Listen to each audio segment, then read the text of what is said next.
Hey everybody, and welcome to Berlin Snapshots by Virtual Berlin Tours with me, Nick Jackson. Berlin's an amazing place to live. Every street corner tells a story. It's like kind of an open-air museum, this city. But perhaps the thing that surprises most people when they come here is the amount of evidence still left on the walls and buildings from Berlin's darkest period, the traumatic 2.5 weeks when the Red Army invaded Berlin at the end of World War II, finished World War II in Europe, ended with Hitler's suicide.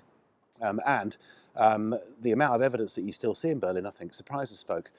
6 years ago, I was actually did a newspaper article for the Tagesspiegel newspaper for the 75th anniversary of the end of World War II about bullet scars.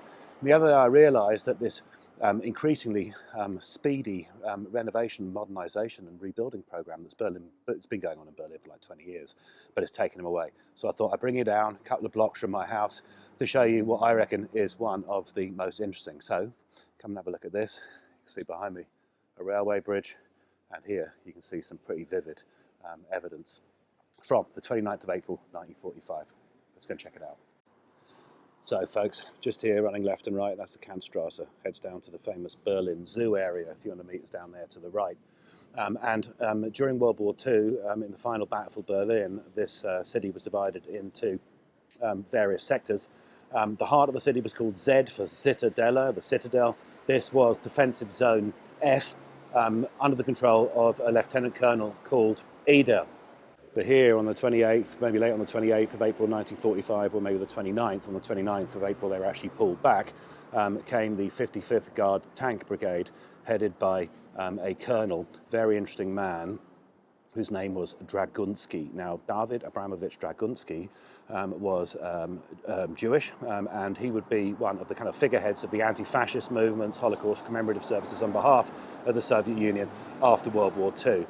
But his tanks must have met some resistance, because down here on this railway bridge, which is where many of the barricades were set up between railway bridges of the S-Bahn here, there seems to have been some type of serious defensive position that's left some scars.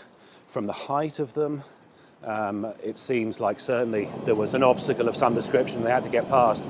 Given they're all quite high up, my suspicion is that this area was actually blocked. Barricades were generally made of public transport vehicles filled with the rubble of the destroyed buildings from the bombing and the invasion. But here we can see some offensive fire crashing into the masonry. And here on these stanchions for the S-Bahn, there's some pretty vivid ideas of the intensity of the battle. These look like shell explosive shrapnel marks. See them all up here. This is Krupp steel. Here you can see where shells have bounced off the corner. Impact marks as well. They look like they're coming possibly from shrapnel explosions as well. But the most vivid is actually over here on the other side of the road. Now here we've got this, here's a really interesting sequence. Now check this out. There's my hand for scale. That's pretty sizable. And it's just gone through this steel like butter. It seems a bit low in terms of angle of entry to be from an aircraft. I suspect this is from some sort of perhaps front cannon from the tanks of the 55th Guard Tank Brigade. But it went straight through this stanchion. You can see where it then bounced off here, kind of ricocheted off. And then somehow, it's a shame that it's covered with these billboards. But there's a huge explosion mark here, this is the top of which you can see kind of a rose there. Really interesting little evidence of the intensity of the fighting during the Battle of Berlin.